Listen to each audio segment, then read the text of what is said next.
చర్చికి. ఒకటి first worship, 2 witness, 3 word. మొట్టమొదటి ఏంటి? దేవుడిని ఆరాధించడానికి వస్తా ఉన్నాం. రెండవది ఏంటి? దేవునికి మహిమకరంగా సాక్షి చెప్పడానికి వస్తా ఉన్నాం. మూడవది ఏంటి? దేవుని వాక్యాన్ని వినడానికి వస్తా ఉన్నాం. 3 చాలా ప్రాముఖ్యమైనవి. మొట్టమొదటిది ఆరాధన, రెండవది సాక్ష్యము, మూడవది దేవుని వాక్యం. కొంతమంది ఆరాధన ఫస్ట్ పార్ట్ మిస్ అయిపోతారు, ఆరాధన మిస్ అయిపోతారు. ఎందుకంటే అది నాకు అవసరం లేదనుకుంటారు కొంతమంది సాక్ష్యాలు కూడా చెప్పరు. దేవుడు ఎన్ని అద్భుతాలు చేసినా, ఎన్ని మేలు చేసినా, ఎన్ని కార్యాలు చేసినా కూడా వాళ్ళు సాక్ష్యం చెప్పడానికి ఇష్టపడరు. ఎందుకంటే సాక్ష్యం చెప్పడానికి సిగ్గుపడుతూ ఉంటారు. ఇంక దేనికి సిగ్గుపడరు, కానీ సాక్ష్యం చెప్పడానికి సిగ్గుపడుతూ ఉంటారు. ఇంకా కొంతమంది వాక్యానికి మాత్రమే వస్తూ ఉంటారు. ఎందుకంటే ఆ లాస్ట్ 1 అవర్ వచ్చేసి వాక్యం వినేసి వెళ్ళిపోవాలని చాలామంది అనుకుంటూ ఉంటారు. ఆ దేవదూతలు దేవుని ఆరాధిస్తున్నప్పుడు ఆ గడప పునాదులే అదిరిపోయి ఎంత అద్భుతంగా వాళ్ళు ఆరాధన చేస్తారు. వీళ్ళందరి మీద లూసిఫర్కి దేవుడు అధికారం ఇచ్చాడు. అప్పుడు ఆ లూసిఫర్ తన హృదయంలో అనుకుంటున్నాడంటే ఇలాగేమని, దేవుడు నాకు అధికారం ఇచ్చాడు, నేను దేవుని సింహాసనం కంటే నా సింహాసనాన్ని ఇంకా పైగా వేసుకుంటాను, నా యొక్క సభా పర్వతాన్ని నేను హెచ్చించుకుంటాను, దేవుడి కంటే నేను ఎక్కువగా నేను నా సింహాసనాన్ని అధిష్ఠించుకుంటాను అని తన హృదయంలో అనుకున్నాడట. హృదయంలో అనుకున్నది ఎవరికి తెలిసింది? నా హృదయంలో ఏమనుకుంటున్నాను మీకు తెలుస్తుందా? మీ హృదయంలో ఏమనుకుంటున్నారో నాకు తెలుస్తుందా? అలా తెలుసుంటే ఎంత బాగుండు. నా హృదయంలో నేనేమనుకున్నా మీకు తెలిస్తే ఇక్కడ ఎవడో చర్చిలో ఉండడేమో కూడా. అందరూ అనుకున్నాడా ఆమె, లేకపోతే ఇలాగ అనుకున్నారని చెప్పేసి ఇంకా ఎవరు చర్చిలో ఉండే అవకాశం లేదు. ఇంకా అంటే ఇంకా మీలో ఉన్న హృదయ రహస్యాలన్నీ ఒకటి తెలిసిపోతూ ఉంటాయి. ఉన్నది గుప్పుడంత గుండె, కానీ ఈ గుండెలో ఎన్ని కుతంత్రాలు కుట్రలో ఉంటూ ఉంటాయి. అందుకని ఎప్పటికప్పుడు టప్పేమని పేలిపోతుంటుంది అది. ఈ సాతాను హృదయంలో కూడా అనుకున్నాడు, ఈ కుట్ర పన్నాడు, నేను దేవుణ్ణే కిందకు తోసేస్తాను అని అనుకుంటా ఉన్నాడు లూసిఫర్. అప్పుడు అది దేవునికి తెలిసింది. అక్కడి నుంచి కిందకు పాతాళానికి తోసాడు ఆ లూసిఫర్ని. అప్పుడు వాడు సాతానుగా మారిపోయాడు. He lost his position. దేవుడు తనకిచ్చిన అధికారాన్ని కోల్పోయాడు, తన పదవిని కోల్పోయాడు. Because of the pride. ఎందుకనంటే ఆ గర్వాన్ని బట్టి తను తాను హెచ్చించుకున్నాడు. కాబట్టి దేవుడు తనకిచ్చిన ఆశీర్వాదాలు, దేవుడు తనకిచ్చినటువంటి దీవెనలు, దేవుడికి తనకిచ్చిన పొజిషన్, అధికారం, ఆ అందరం అన్నీ కూడా ఆ సాతానుడు పోగొట్టుకొని ఇప్పటికీ వాడు అక్కడక్కడ తిరుగుతూనే ఉన్నాడు. ఈ రోజున ఆ స్వభావమే క్రైస్తవులకు కూడా చాలామందికి అబ్బింది. ఆ స్వభావమే నీకు కూడా వచ్చింది. కొంతమందికి దేవుడు తండ్రి అయితే, కొంతమందికి సాతానుగాడే తండ్రి. వాడు చెప్పిన మాటే వీళ్ళు వింటూ ఉంటారు. కాబట్టి బాప్తిస్మిచ్చే ఇంకా చదువుకున్నాం, తన్ను తాను హెచ్చించుకునేవాడు తగ్గించబడును, తన్ను తాను తగ్గించుకునేవాడు హెచ్చించబడును.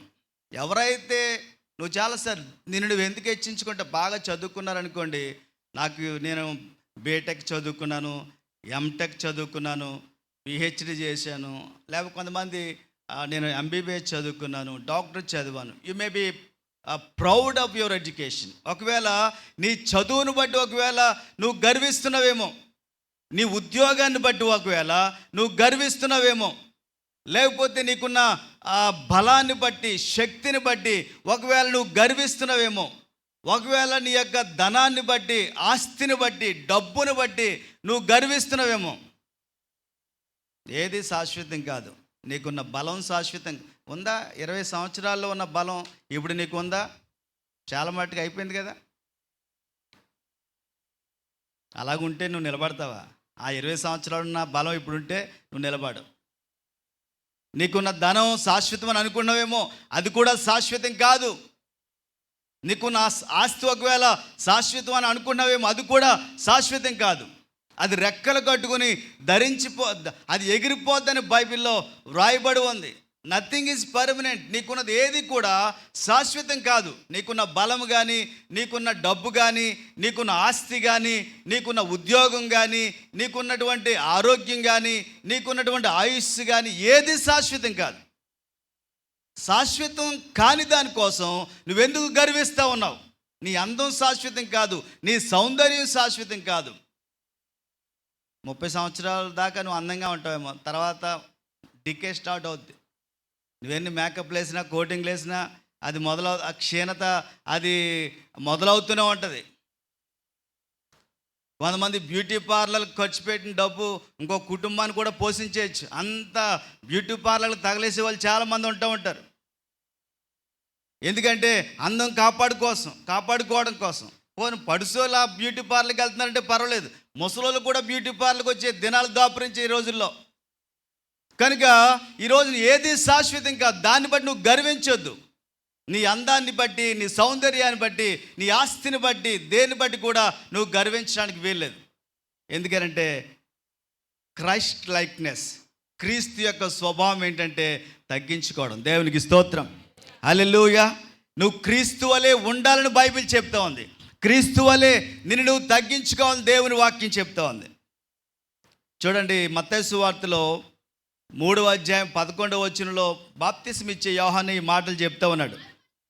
మారు మనసు నిమిత్తము నేను నీళ్లలో మీకు బాప్తిసం ఇస్తున్నాను, కానీ అయితే నా వెనక వస్తున్నవాడు నాకంటే శక్తిమంతుడు, ఆయన చెప్పులు మోయుటకైనను నేను పాత్రుని కాను. బాప్తిసం ఇచ్చే యోహాను యేసయ్యను గురించి చెప్తున్న మాటలు ఇవి. ఆయన అంటూ ఉన్నాడు, నేను మారు మనసు నిమిత్తమే. యేసు ప్రభువు వారి కంటే 6 నెలల ముందుగా పుట్టాడు బాప్తిసం ఇచ్చే యోహాను. యేసు ప్రభువు వారి కంటే ముందే సువార్త ప్రకటించాడు బాప్తిసం ఇచ్చే యోహాను. యేసు ప్రభువు వారికి మార్గాన్ని సిద్ధపరచడానికి వచ్చాడు బాప్తిసం ఇచ్చే యోహాను. అసలు బాప్తిసం ఇచ్చే యోహాను ఏమనాలంటే, నేను నీకంటే పెద్దోన్ని అనాలి, నీకంటే ముందు పుట్టాను అనాలి బాప్తిసం ఇచ్చే యోహాను. కానీ అలాగంటలేదు. నేను మారు మనసు నిమిత్తము బాప్తిసం ఇవ్వడానికి వచ్చాను, కానీ నా వెనక వచ్చినవాడు నాకంటే శక్తిమంతుడు. అందుకనే బైబిల్లో రాయబడింది, మీరు ఒకరికంటే ఒకరిని ఘనముగా ఎంచుడి. దేవునికి స్తోత్రం. మీరు ఏం చేయాలంట? ఇంకొకరిని ఎలాగ ఎంచాలంట? ఇంకొకరిని ఘనంగా ఎంచాలంట. నిన్ను నువ్వు ఘనంగా ఎంచుకోవడం గొప్ప సంగతి కాదు, వేరే వాళ్ళని ఘనంగా ఎంచడం గొప్ప సంగతి. నా వెనకాల వస్తున్నవాడు శక్తిమంతుడు, ఎందుకనంటే ఆయన అగ్నిలో మీకు బాప్తిసం ఇస్తాడు. నేను నీళ్ళలోనే బాప్తిసం ఇచ్చాను, కానీ ఆయన అగ్నిలోను పరిశుద్ధాత్మలోను ఆయన మీకు బాప్తిసం ఇస్తాడని ఆ బాప్తిసం ఇచ్చే యోహాను యేసు ప్రభువుని గురించి చెప్తూ అంటాడు, నేను ఆయన చెప్పులు విప్పడానికి కూడా పాత్రుడను. మీకు తెలుసా, మనకి మీ చేతుల్లో ఏముంది? బైబిల్ ఉంది. ఈ బైబిల్ని తెలుగులోకి ఎవరు తర్జుమా చేశారు? అది తెలదు మనకి.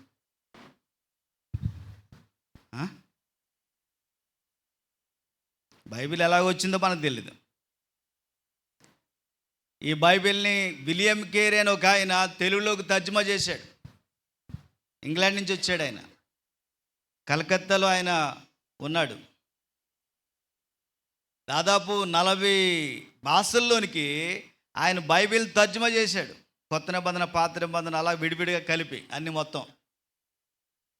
ఆయన ఒకసారి ఒక ఫంక్షన్కి ఆహ్వానించారు.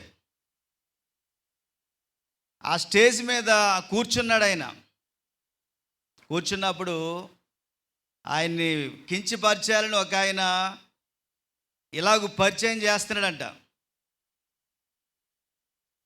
మన మధ్యలో విలియం కేరీ గారు ఒక ఆయన ఉన్నాడు. ఆయన ఇంగ్లాండ్ నుంచి వచ్చాడు.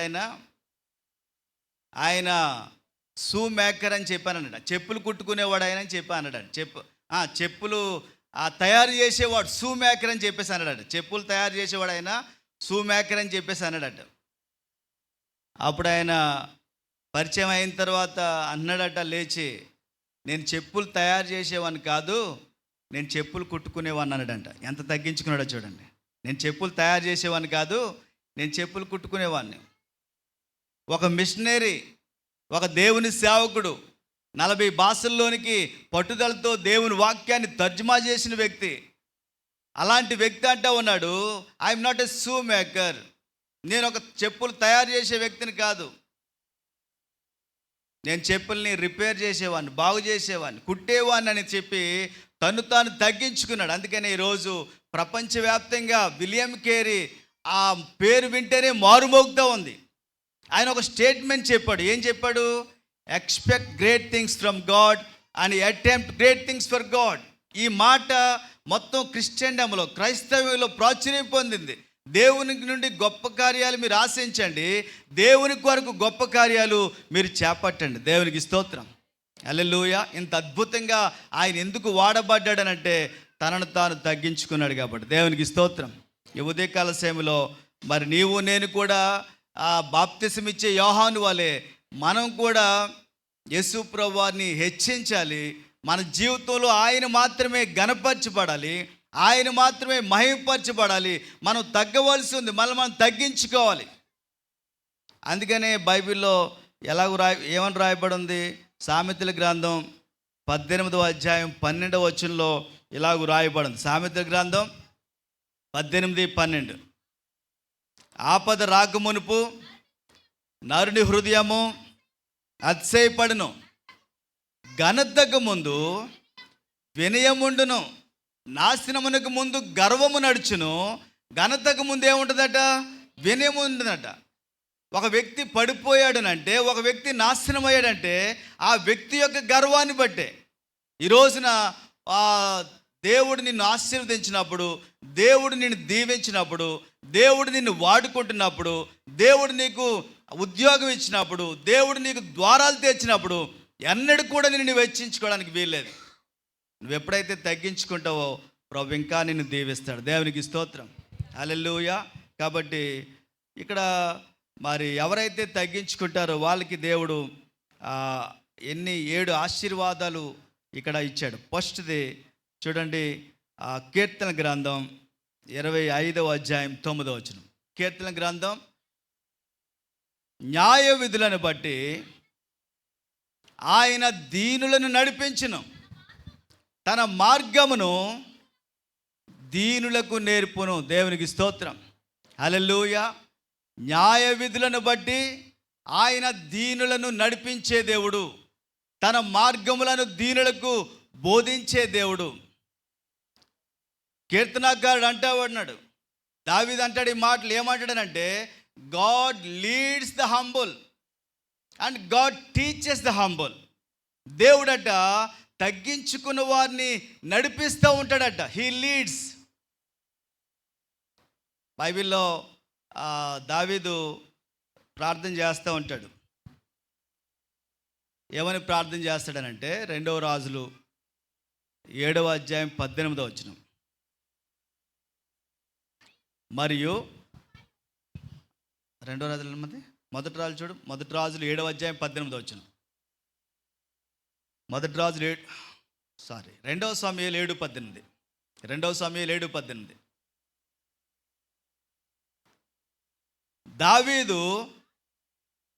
దావీదు రాజు లోపల ప్రవేశించి యెహోవా సన్నిధిని కూర్చుండి ఇలాగున మనవి చేసెను, నా ప్రభువా యెహోవా, ఇంతగా నీవు నన్ను హెచ్చించడానికి నేను ఎంతటి వాడను, నా కుటుంబము యాపాటిది. దావీదు రాజు అయిన తర్వాత దేవుని సన్నిధిలో ప్రవేశించాడు.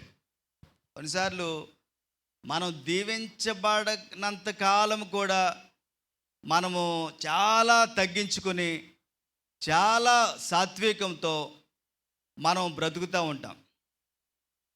దేవుడు మనల్ని ఒకసారి దీవించిన తర్వాత ఎక్కడ లేని గర్వం మనలో కనపడుతూ ఉంటుంది. ఇంకెవడి మాట మనం వినం, ఎవరిని లెక్క చేయం, మన ఇష్టానుసారంగా మనం తిరుగుతూ ఉంటాం. దేవుడు దీవించినంత కాలమునేమో మనం చాలా ప్రార్థనాపూర్వకంగా, ఆధ్యాత్మికంగా తగ్గించుకొని దేవుని సన్నిధికి వచ్చి ఎంతో వినయంగా బ్రతుకుతూ ఉంటాం. కానీ దేవుడు ఆశీర్వదించిన తర్వాత, దేవుడు దీవించిన తర్వాత మరి మనకి కొమ్ములు వచ్చేస్తుంటాయి. ఏమవుతాయండి? కొమ్ములు వచ్చేసి ఇంకెవరిని లెక్క చేయము. మరి మనం చాలా గర్వంతో మనం మాట్లాడుతూ ఉంటాం, గర్వంతో బ్రతుకుతూ ఉంటాం, గర్వంతోనే మనం తిరుగుతూ ఉంటాం. కానీ దావీదు అలా చేయట్లేదు. ఈ నోస్ హిస్ బ్యాక్గ్రౌండ్, తన బ్రతుకేంటో తనకు తెలుసు. మీకు తెలుసా మనం ఎలాగొచ్చాం? మనకు తెలియదా? ఒకసారి మన జీవితం ఎలాంటిది, మన స్థాయి ఎలాంటిది, దాన్ని మర్చిపోకండి.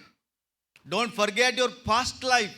నీ గత జీవితాన్ని ఎప్పుడు కూడా మర్చిపోవద్దు. How you began your life, నీ జీవితాన్ని ఎలాగో ప్రారంభించావో దాన్ని నువ్వు మర్చిపోవద్దు. హౌ యు కేమ్, నువ్వు ఎలాగ వచ్చావో దాన్ని మర్చిపోవద్దు. హౌ యు లివ్డ్, నువ్వు ఎలాగో బ్రతికావో దాన్ని మర్చిపోవద్దు. నీ గతం ఏంటో నువ్వు మర్చిపోవద్దు. నీ స్థాయి ఏంటో నువ్వు మర్చిపోవద్దు. ఇప్పుడేదో నువ్వు కలిగి ఉందని, ఇప్పుడేదో బాగున్నావని, నీ ఇష్టానుసారంగా లేకపోతే నీకు నచ్చినట్టుగా నువ్వు బ్రతుకుతున్నావేమో. కానీ నీ గతం ఒకసారి గుర్తు చేసుకో. ఒకప్పుడు తినడానికి తిండి లేదు, ఒకప్పుడు కట్టడానికి బట్ట లేదు, ఒకప్పుడు నిలవడానికి నీడ లేదు, ఒకప్పుడు ఒక సెంటు స్థలమైన నీకు లేదు. ఆ పరిస్థితులను మర్చిపోవద్దు. ఒకప్పుడు చాలా హీనాతిహీనమైన పరిస్థితులు గుండా నువ్వు బ్రతికావు.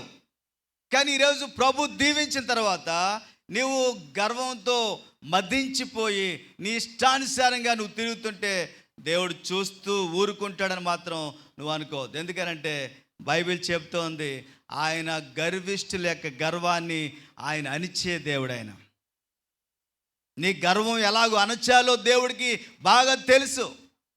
నువ్వు అనుకుంటా ఉన్నావు నేను గర్విస్తున్నట్టుగా ఎవరికి తెలియదు, ఎందుకంటే నాకు నటించడం బాగా తెలుసు కదా. You may be acting out side like A pious women, A pious man. ఒకవేళ బయటికి నేను భక్తిపరురాలిగా, ప్రార్థనాపరురాలిగా, ఆరాధికుడిగా ఒకవేళ నువ్వు పైకి నటిస్తున్నావు, కానీ నీ లోపల ఉన్న గర్వం అంతా కూడా దేవుడు చూస్తూ ఉన్నాడు. ఆయన గర్వాన్ని చూసి నెబుకద్నెజరు రాజు అయిన తర్వాత గర్వించాడు. ఇంకా నాదే చట్టం అన్నాడు, నాదే రూల్ అన్నాడు, నేను నియంత్రణ అన్నాడు, నేను ఏక నిరంజన్ అన్నాడు, నా పరిపాలనకు తిరుగులేదన్నాడు, నేను చెప్పినట్టు వినాల్సిందేనన్నాడు. చివరికి దేవుడు ఏం చేశాడో తెలుసా? నెబుకద్నెజరుని ఆ పశువులు మేసి ఆ గడ్డి మేయించాడు. అడవిలో 7 సంవత్సరాలు గడ్డి మేసాడు. ఒక పశువులాగా తయారైపోయాడు నెబుకద్నెజరు. ఎందుకో తెలుసా? తన గర్వాన్ని బట్టి. God doesn't spare anyone. దేవుడు ఎవరిని కూడా ఊరుకునేవాడు కాదు. నువ్వు అనుకుంటా ఉన్నావు నేను ఎలాగున్నా పర్వాలేదు, ఎలాగ మాట్లాడినా పర్వాలేదు, ఏం చేసినా పర్వాలేదు అని ఒకవేళ నువ్వు అనుకుంటున్నావేమో, కానీ God doesn't leave easily like that. నువ్వు అనుకున్నట్టుగా అంత సులువుగా దేవుడు దాన్ని విడిచిపెట్టు. కనుక ఈ ఉదయకాల సమయంలో దావీదు ఎంతగా తగ్గించుకున్నాడు చూడండి. రాజు అయిన తర్వాత ఎవడైనా నిలబడతాడో చెప్పండి? ఓట్లేక ముందు అందరికి దండం పెడతాడు వచ్చి ప్రతి ఒక్కడు కదా. మనందరికీ ఎంతమంది దండాలు పెడతారు ఓట్లేక ముందు?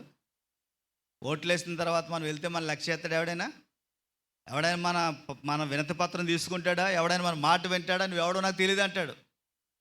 ఓట్లు లేకముందు వాటర్ మహాశయుడు అంటాడు, వాటర్ దేవుడు అంటాడు, అది అంటాడు, ఇది అంటాడు. 2 చేతులు దండం పెట్టి మనకి ఖచ్చితంగా మీకు ఏం కావాలో చేస్తానంటాడు. కానీ తీరా రాజు అయిన తర్వాత, మంత్రి అయిన తర్వాత ఇంక మనల్ని పట్టించుకునే నాదుడు ఎవడు కూడా. ఎక్కడ లేని గర్వం వాళ్ళకి వస్తూ ఉంటుంది. కానీ గర్విష్ఠుల్ని అలాగే దేవుడు వదిలేసే దేవుడు కాదు. గర్విష్ఠుల యొక్క గర్వాన్ని దేవుడు అనిస్తాడు. కాబట్టి దావీదు దేవుని సంధిలో ప్రవేశించి అంటా ఉన్నాడు, ప్రభువా ఇంతగా నీవు నన్ను హెచ్చించడానికి నేను ఏపాటి వాడిని, నా కుటుంబము ఏపాటిది. దేవునికి స్తోత్రం. Every time you go to the presence of God you must humble your self. నువ్వు దేవుని సన్నిధిలో మోకాళ్ళు వేసిన ప్రతిసారి కూడా నిన్ను తగ్గించుకోవాలి. ప్రభువా నేను ఏపాటి వాడిని తండ్రి, ఈ ఉద్యోగం చేయడానికి నేను ఏపాటి వాడిని, ఈ చదువుకోవడానికి నేను ఏపాటి వాడిని, ఈ స్థాయిలో ఉండడానికి నేను ఏపాటి వాడిని, ఈ పదవిలో ఉండడానికి నేను ఏపాటి వాడిని, ఈ వ్యాపారం చేయడానికి నేను ఏపాటి వాడిని, ఇలాగ ఆరోగ్యంగా ఉండడానికి నేను ఏపాటి వాడిని. మనుషులు క్షణాల్లో మాయమైపోతూ ఉన్నారు. వైనాడులో, కేరళలో చూస్తుండగానే అక్కడ ఏంటండి వరదలు తుఫాన్లు వచ్చాయి. చూస్తుండగానే పర్వతాలు కూలిపోయాయి, పర్వతాలు రాలిపోయి ఆ మనుషుల మీద పడిపోయి అనేక వేల మంది అక్కడ గల్లంత అయిపోయారు, అనేక మంది జల సమాధి అయిపోయారు. కేరళ అంటే మంచి రాష్ట్రం, కేరళ అంటే చాలా పేరొందినటువంటి రాష్ట్రం. కానీ అలాంటి రాష్ట్రంలో ఒకే ఉదుటిన ఆ వరద రావడంతో అనేక మంది ప్రాణాలు కోల్పోయారు. నిన్న గాజాలో ఆ ఇజ్రాయేల్ దాడి చేసినప్పుడు అనేక మంది, వందలాది మంది ఆ పాలస్తీన్లు చనిపోయారు. You don't know how the death will come. మరణం ఎలాగొస్తుందో నీకు తెలియదు. కనుక ఈరోజు బాగున్నావని, ఈరోజు నేను బాగానే ఉన్నాను, నేను బలంగా ఉన్నాను, నేను ఆరోగ్యంగా ఉన్నాను అని ఒకవేళ నువ్వు అనుకుంటున్నావేమో, కానీ యు డోంట్ నో. నీ టైం ఎప్పుడో తెలియదు, నువ్వు ఎప్పుడు చనిపోతావు నీకు తెలియదు. కాబట్టి ఇలాంటి స్వల్పమైన అల్పమైన జీవితాన్ని కలిగి ఉండి ఎలాగూ నిన్ను నువ్వు హెచ్చించుకుని గర్వించి మద్దించి ఎలాగూ నువ్వు జీవిస్తావు. నీకున్న ఆరోగ్యం దేవుడిచ్చింది, నీకున్న శ్వాస దేవుడిచ్చింది, నీకున్నటువంటి ఈ ఊపిరి దేవుడిచ్చింది, నీకున్నటువంటి ఈ జీవితం దేవుడిచ్చింది, నీకున్నటువంటి ఈ బలం దేవుడిచ్చింది. ఈరోజు ఒకవేళ బలంగా శక్తి ఆరోగ్యంతో ఒకవేళ ఉంటే దాన్ని బట్టి దేవుని స్తుతించి దేవుని మహిమపరిచి దేవుని ఘనపరిచేలే తప్ప దాన్ని బట్టి నువ్వు గర్వించడానికి వీల్లేదు. దావీదులాగా దేవుని సందుకు వచ్చి, ప్రభా నాయన ఇంతగా నువ్వు నన్ను దీవించడానికి నేను ఏపాటి వాడిని తండ్రి, నా కుటుంబం ఎన్నికలేని కుటుంబం తండ్రి, నా గోత్రం ఎన్నికలేని కుటుంబం ప్రభా అని దేవుని సన్నిధిలో నువ్వు చెప్పాలి. దేవునికి స్తోత్రం, హల్లెలూయా. కొంతమంది కులాన్ని బట్టి కూడా గర్వించే వాళ్ళు ఉంటారు. No, never be proud of your caste. ఎందుకంటే ఈ క్యాస్ట్ సిస్టమ్ అనేది ఓన్లీ ఇండియాలో మాత్రమే ఉంటుంది. ఇది బయటికి వెళ్తే ఇంకే దేనికి కూడా పనికిరాదు. ప్రపంచంలో ఎక్కడ క్యాస్ట్ సిస్టమ్ లేదు. ఒక్క ఇండియాలో మాత్రమే 40,000 ఎన్ని కులాలు ఉన్నాయంట? 40,000 కులాలు ఉన్నాయి. ఈ కులాల్లో మళ్ళా ఉపకులాలు, ఒకే కులం ఉంటే ఆ కులంలో మళ్ళీ ఉపకులాలు ABCDEFGH ఇంకా అన్నీ వచ్చేస్తాయి ఇందులో. కాబట్టి ఎవడి కులం ఏదో అది రాసుకుంటూ ఉండాలి. కనుక ఇన్ని ఆ కులాలు ఉన్నప్పుడు మళ్ళీ ఇందులో మళ్ళీ వీళ్ళు గర్వించుకోవడం, నేను గొప్ప అంటే నేను గొప్ప అని మళ్ళీ వీళ్ళు అనుకోవడం. కనుక నువ్వు దేని గురించి కూడా నువ్వు గర్వించదు. రాజైన దావీదు తను తాను తగ్గించుకుంటూ ఉన్నాడు. చూడండి, మనం చదువుకున్నాం ఇందాక కీర్తనలో. ఫస్ట్ పాయింట్ ఏంటంటే గాడ్ లీడ్స్ ద హంబుల్. దేవుడట దీనులను నడిపించే దేవుడు. దేవుడు he will give you the guidance. దేవుడు నీకు నడిపింపనిస్తాడట. దేవునికి స్తోత్రం. నిన్ను నువ్వు తగ్గించుకొని నిన్ను నువ్వు సాత్వికంతో నువ్వు జీవించినప్పుడు he will lead you, he will guide you. అందుకని దావీదు అంటాడు, యెహోవా నా కాపరి, నాకు లేమి కలదు, నీతి మార్గములలో ఆయన నన్ను నడిపించును. దేవునికి స్తోత్రం. శాంతికరమైన జలముల యొద్దకు ఆయన నన్ను నడిపించును. కాబట్టి he leads me to the green pastures. శాంతికరమైన పచ్చిక బయలులోనికి దేవుడు నన్ను నడిపిస్తాడు.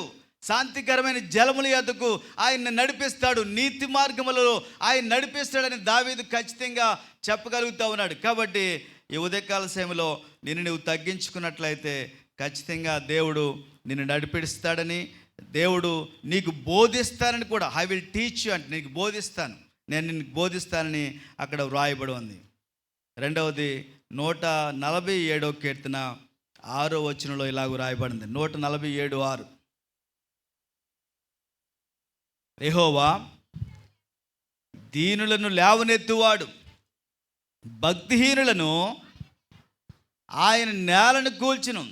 ఇక్కడ రెండవది ఏంటంటే గాడ్ లిఫ్ట్ ద హంబుల్.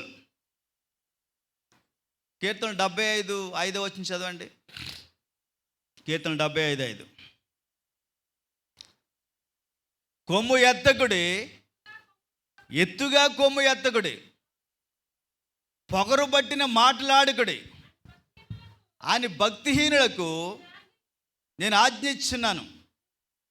తూర్పు నుండి ఆయనను, పడమటి నుండి ఆయనను, అరణ్యము నుండి ఆయనను హెచ్చు కలగదు. దేవుడే తీర్పు తీర్చువాడు, ఆయన ఒకరిని తగ్గించును. కీర్తనకారుడు అంటా ఉన్నాడు, కొమ్ము ఎత్తకుడి, మీరు మీ కొమ్ములు పైకెత్తకండి, మీరు పొగరు పట్టిన మాటలు మాట్లాడకండి. కొంతమంది మాట్లాడితే ఎంత పొగరుగా మాట్లాడుతూ ఉంటారు. నీకున్న పొగరు, నీకున్న వగరు, నీకున్న తొగరు అన్నీ ఆయన అణిచేస్తాడు అంతే. నువ్వు అనుకుంటా ఉన్నావు నాకు తిరుగులేదని నువ్వు అనుకుంటున్నావేమో. నేను ఎలాగో అణచాలో దేవుడికి తెలుసు, నేను ఎలాగో మరి తగ్గించాలో దేవుడికి తెలుసు. అందుకే దేవుడు అంటాడు కొమ్ము ఎత్తకండి. ఒకవేళ maybe you are a great man, ఒకవేళ నువ్వు గొప్పవాడు కావచ్చు, నువ్వు ధనవంతుడు కావచ్చు, ఒకవేళ నువ్వు ఆర్థికంగా బలవంతుడు కావచ్చు, కానీ నువ్వు కొమ్ము ఎత్తొద్దు అన్నాడు దేవుడు. నువ్వు పొగరు పట్టిన మాటలు నువ్వు మాట్లాడొద్దు అన్నాడు. నాలుకొందని నీ ఇష్టం వచ్చినట్టుగా నువ్వు మాట్లాడద్దు, పొగరుగా నువ్వు మాట్లాడద్దు. పేదలను చూసి ఒకవేళ పొగరుగా నువ్వు మాట్లాడుతున్నావేమో, నీ నోటుకు వచ్చినట్టుగా ఒకవేళ నువ్వు మాట్లాడుతున్నావేమో. దేవుని వాక్యం చెప్తుంది తూర్పు నుండి ఆయన, పడమొట్టు నుండి ఆయన హెచ్చు కలగదు. బైబిల్ చెప్తుంది ఆయనే ఒకరిని తగ్గించును, ఆయనే ఒకరిని హెచ్చించును. దేవునికి స్తోత్రం, హల్లెలూయా. దేవుడే తగ్గించేవాడు, దేవుడే హెచ్చించేవాడు. ఒకవేళ ఈరోజు నువ్వు పొగరుతో గర్వంతో కనుక నువ్వు ఉన్నట్లయితే ఖచ్చితంగా డెఫినెట్గా దేవుడు నిన్ను తగ్గిస్తాడు. ఒకవేళ సాత్వికంతో దీనత్వంతో నువ్వు ఉన్నట్లయితే దేవుడు నిన్ను లేవనెత్తుతాడు. దేవునికి స్తోత్రం. బైబిల్ చెప్తుంది పెంట కుప్పల మీద ఉన్న దీనులను పైకి లేవనెత్తే దేవుడైన దేవునికి స్తోత్రం, హల్లెలూయా. పెంట కుప్పల మీద ఉన్నటువంటి దీనులను దేవుడు జ్ఞాపకం చేసుకుంటాడు. ఒకవేళ ఈరోజు ఒకవేళ ఆర్థికంగా చితికిపోయి ఒకవేళ నువ్వు ఉండొచ్చు, ఒకవేళ పేదరికంలో నువ్వు మగ్గిపోతూ నువ్వు ఉండొచ్చు, ఒకవేళ అప్పులతో సతమతం అవుతూ ఒకవేళ నువ్వు ఉండొచ్చు. కానీ ఒకవేళ ఈరోజు నా బ్రతుకు బాగోలేదు, నా జీవితం బాగోలేదని ఒకవేళ నువ్వు అనుకుంటూ ఉండొచ్చు. కానీ ఒక దినాన్ని దేవుడు ఖచ్చితంగా నేను లేవనెత్తాడు. దేవునికి స్తోత్రం. ఎంతోమంది దీనులను దేవుడు జ్ఞాపకం చేసుకున్నాడు, ఎంతోమంది పేదవారిని దేవుడు జ్ఞాపకం చేసుకున్నాడు, ఎంతోమంది ఆర్థిక సమస్యల్లో ఉన్నవారిని దేవుడు జ్ఞాపకం చేసుకున్నాడు, వారిని దేవుడు హెచ్చించాడు. కనుక ఈ ఉదయకాల సమయంలో దేవుడు నిన్ను కూడా హెచ్చిస్తాడని, అందుకనే బైబిల్లో ఇలాగ రాయబడి ఉంది. 2వ దినవృత్తాంతాలు 7వ అధ్యాయం 14 వచనంలో దేవుని వాక్యం ఇలాగ సెలవిస్తూ ఉంది. 2వ దినవృత్తాంతాలు 7:14. నా పేరు పెట్టబడిన నా జనులు తమ్మును తాము తగ్గించుకొని ప్రార్థన చేసి నన్ను వెదకి తమ చెడు మార్గములను విడిచిన యెడల ఆకాశము నుండి నేను వారి ప్రార్థన విని వారి పాపమును క్షమించి వారి దేశమును స్వస్థపరుస్తుంది. దేవునికి స్తోత్రం. ఆయన అంటాడు నా పేరు పెట్టబడిన నా జనులు. ఈ లోకంలో మరి గొప్ప ధన్యత దేవుడు మనకి ఇచ్చాడు. ఆయన పేరు పెట్టబడినటువంటి జనులు మనం. నా పేరు పెట్టబడిన జనులు తమ్మును తాము తగ్గించుకొని ప్రార్థన చేసి నన్ను వెదికి తమ చెడు మార్గములను విడిచిన యెడల నేను వారి యొక్క ప్రార్థనను అంగీకరించి వారి దేశమును స్వస్థపరుస్తాను. దేవునికి స్తోత్రం. స్వస్థత అనేది కేవలము మన బాడీకి మాత్రమే కాదు. He will heal your finances, he will heal your body, he will heal your job. అన్ని రంగాల్లో కూడా నీ యొక్క వ్యాపారాన్ని దేవుడు స్వస్థపరుస్తాడు, నీ ఆర్థిక వనరులను దేవుడు స్వస్థపరుస్తాడు, నీ యొక్క ఉద్యోగాన్ని దేవుడు healing comes from healing matters everything. ప్రతిదాన్ని కూడా దేవుడు స్వస్థపరుస్తాడు. ఎప్పుడనంటే నిన్ను నువ్వు తగ్గించుకున్నప్పుడు. ఉందా తగ్గింపు జీవితం? ఉందా తగ్గింపు జీవితంతో నువ్వు బ్రతుకుతా ఉన్నావు? పైకి ఒట్టి మాటలు మాట్లాడడం కాదు. పైకి కొంతమంది మంచి భలే యాక్ట్ చేస్తూ ఉంటారు కదండి, ఎంత యాక్ట్ చేస్తుంటారు. అమ్మ బాబాయ్ని చూసినప్పుడు ఎంత తగ్గింపు జీవితమా అన్నట్టుగా కనపడుతూ ఉంటారు మనకి. పైకి ఇంత బాగా ఉంటారా క్రైస్తవులు అన్నట్టుగా నటిస్తుంటారు చాలామంది. అంటే ఇంత తగ్గింపు, ఇంత ప్రార్థన, ఇంత భక్తి ఉందా వీళ్ళకి అన్నట్టుగా కనపడుతుంటారు. కానీ ఇన్సైడ్ లోపల వాళ్ళకి అది ఉండదు. లోపల గర్వంతోనే ఉంటారు, లోపల అహంకారంతోనే ఉంటారు. అందుకనే దేవుడు సామెతల గ్రంథంలో ఒక మాట చెప్పాడు. దేవుడు వాళ్ళని అసహించుకుంటాడంట. సామెతల గ్రంథం 6వ అధ్యాయం 16-17 వచనాలు. సామెతల గ్రంథం యెహోవాకు అసహ్యములైన 6 కలవు, 7 ఆయనకి హేయములు. అవేమనగా అహంకార దృష్టియు, కలలాడు నాలుకయు, నిరపరాధులు చంపు చేతులను, దుర్యోచనలు యోచించి హృదయమును, కీడు చేయుటకు త్వరపడి పరుగులెత్తు పాదములను, లేని వాటి పలుకు అబద్ధ సాక్షియు, అన్నదమ్ములలో జగడములు పుట్టించువాడును. ఇక్కడ చదువుబడినటువంటి వాక్యంలో సొలొమోను అంటాడు ఈ మాటలు. గాడ్ హేట్స్, దేవుడు ఈ 7 కూడా దేవుడు అసహించుకున్నాడంట. ఎవరిని అసహించుకున్నాడు? ఫస్ట్ పాయింట్ ఏం చెప్పాడంటే, అహంకార దృష్టి గల వారిని. ఎవరైతే గర్వంతో ఉంటారో, మిగతా 7 మీరు చదువుకోండి, మిగతా 6 కూడా. ఫస్ట్ ఏం చెప్పాడైనా? అహంకార దృష్టి కలిగిన వారిని. God hates the proud people. దేవుడు గర్వంతో ఉన్న వారిని ఆయన అసహించుకుంటాడంట. దేవుని యొక్క అసహ్యానికి గురి కావద్దు నువ్వు. దేవుడు నిన్ను అసహించుకుంటే, దేవుడు నిన్ను ద్వేషిస్తే కనుక దాన్ని నువ్వు తట్టుకోలేవు. ఎందుకంటే దేవుడు నీ యొక్క హృదయాన్ని దేవుడు చూస్తూ ఉన్నాడు. దేవుడు నీ హృదయంలో ఉన్న గర్వాన్ని దేవుడు చూస్తూ ఉన్నాడు. దేవుడు ఎప్పుడైతే నీ గర్వాన్ని చూస్తాడో నేను అసహించుకుంటాడు. కనుక ఈ ఉదయకాల సమయంలో మరి ఒకవేళ గర్వంతో అహంకారంతో కనుక నువ్వు ఉన్నట్లయితే మరి ఖచ్చితంగా మరి ఆ దేవుని యొక్క ఉగ్రతకు నువ్వు గురవుతావు అన్న సంగతి నువ్వు తెలుసుకోవాలి. బైబిల్లో ఒక మాట అంటాడు, చదవక్కర్లేదు.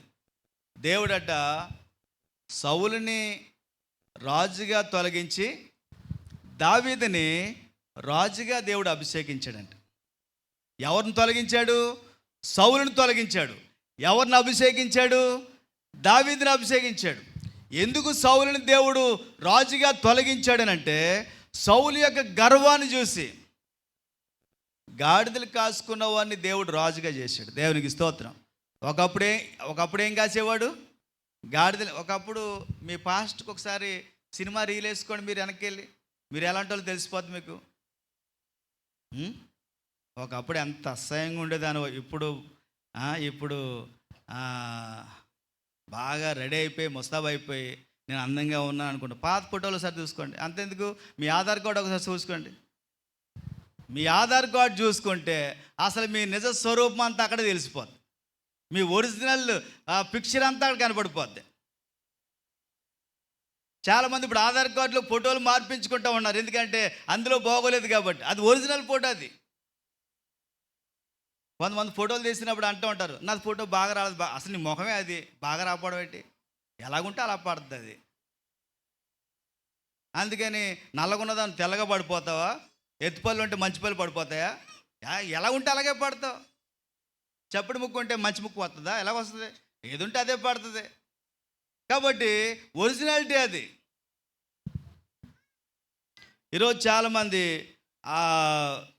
మిమ్మల్ని మీరు చాలా హెచ్చించుకొని మీ అందాన్ని బట్టి మీ యొక్క దాన్ని బట్టి అతిశయిస్తూ ఉంటారు. కాబట్టి దేవుని వాక్యం చెప్తుంది, దేని బట్టి కూడా నువ్వు గర్వించడానికి వెళ్ళలేదు. God lips the humble. దేవుడు దీనులను పైకి లేవనెత్తే దేవుడు. దేవుడు అహంకారుల్ని ఆయన మరి ఎదిరించే దేవుడు అని దేవుని వాక్యంలో మనం చదువుకుంటాం. 4వది చూడండి, కీర్తనలు 149:4. 149:4. యెహోవా తన ప్రజల యందు ప్రీతి గలవాడు, ఆయన దీనులను రక్షణతో అలంకరించును. ఇంగ్లీష్లో ఏమని రాయబడిందంటే, God adorns the humble with victory. దేవుడట విజయముతో తన ప్రజలను అలంకరించేవాడు. God gives the victory to his people. ఎవరైతే తమను తాము తగ్గించుకుంటారో, ఎవరైతే మరి దీనులుగా బ్రతుకుతారో, ఎవరైతే తమ జీవితంలో మరి హెచ్చింపు లేకుండా బ్రతుకుతారో, ఎవరైతే గర్వం లేకుండా బ్రతుకుతారో, దేవుడట అటువంటి దీనులను దేవుడు విజయంతో రక్షణతో దేవుడు అలంకరిస్తాడు. ఈరోజు యు నీడ్ విక్టరీ. నీకు విజయం కావాలి. ఏం కావాలి? How many of you are looking for victory? మీలో ఎంతమంది విజయం కొరకు ఎదురు చూస్తూ ఉన్నారు? మీ వ్యాధుల మీద విజయం, మీ సమస్యల మీద విజయం, మీ రోగాల మీద విజయం, మీ అప్పుల మీద విజయం, మీ ఆర్థిక సమస్యల మీద విజయం, మీ యొక్క బలహీనతల మీద విజయం. You are living a defeated life. మీలో చాలామంది ఓడిపోయిన జీవితాన్ని బ్రతుకుతూ ఉన్నారు, ఓడిపోయినట్టుగా జీవిస్తూ ఉన్నారు. నేను ఓడిపోతానేమో అనుకున్నట్టుగా బ్రతుకుతూ ఉన్నారు, నేను సిగ్గుపడతానేమో అనుకున్నట్టుగా బ్రతుకుతూ ఉన్నారు. ఒకవేళ నేను అవమానపడతానేమో అని బ్రతుకుతూ ఉన్నారు. మీలో చాలామంది ఆలోచిస్తూ ఉన్నారు. కానీ దేవుడు అంటాడు, దీనులను ఆయన విజయంతో అలంకరించే దేవుడు. దేవునికి స్తోత్రం. హల్లెలూయా. ఒక స్టేజ్లో అందరూ ఇశ్రాయేలు ప్రజలు ఓడిపోతారు అని అనుకుంటే దావీదు గొలియాతు మీద యుద్ధానికి వెళ్ళినప్పుడు గొప్ప విజయాన్ని దేవుడు ఇచ్చాడు. దేవునికి స్తోత్రం. హల్లెలూయా. Maybe in front of you there are many Goliaths. నీ ఎదురుగా చాలామంది గొలియాతులు ఉంటారు కదండి. మన ఎదురుగుండానే గొలియాతు, ఎక్కడో ఉంటారు గొలియాతులు, ఎదురుగా ఉంటారు గొలియాతులు. ఆ గొలియాతులను చూసి మనకు భయం వేస్తూ ఉంటుంది. ఆ గొలియాతుని చూడగానే వీడు నా ఎనిమి, వీడు నా శత్రువు అని మనం భయపడుతూ ఉంటాం. కానీ ఈరోజు దావీదుకి దేవుడు ఆ గొలియాతు మీద గొప్ప విజయాన్ని అంటే ఒక్క రోజులో దావీదుని హీరోని చేసిన దినం అది. దేవునికి స్తోత్రం. హల్లెలూయా. దేవుడు తలుచుకుంటే ఒక్క రోజులో నీ చరిత్ర మారిపోద్ది. దేవునికి స్తోత్రం. ఒక్కరోజు చాలు దేవునికి నీ జీవితం మారిపోవడానికి, నీ తలరాత మారిపోవడానికి, నీ విధిరాత మారిపోవడానికి, నీ బ్రతుకు మారడానికి, నీ స్థితిగతులు మారడానికి, నీ పరిస్థితులు మారడానికి ఒక్కరోజు చాలు. నేను అంటాను, maybe today God is going to turn your life. ఈరోజు దేవుడు ఒకవేళ నీ జీవితాన్ని మారుస్తాడేమో. ఒకవేళ దేవుడు ఈరోజు నీ పరిస్థితుల్ని దేవుడు మారుస్తాడేమో. దావీదు అప్పుడు దాకా గొర్రెల కాపరిగా బ్రతికాడు, అప్పుడు దాకా ఆయన పశువుల కాపరిగా బ్రతికాడు, అప్పుడు దాకా అడవుల్లో బ్రతుకుతూ ఉన్నాడు. కానీ ఆ రోజు గొలియాతు మీద ఎప్పుడైతే విజయం సాధించాడో ఆ రోజు తన ముఖ చిత్రమే మారిపోయింది. దేవునికి స్తోత్రం. హల్లెలూయా. తన జీవిత గమనమే మారిపోయింది. తన యొక్క పరిస్థితులన్నీ మారిపోయి ఒక్కసారిగా ఒకే రోజులో దావీదు పేరు ఆ దేశం అంతటా కూడా మారుమోగిపోయింది.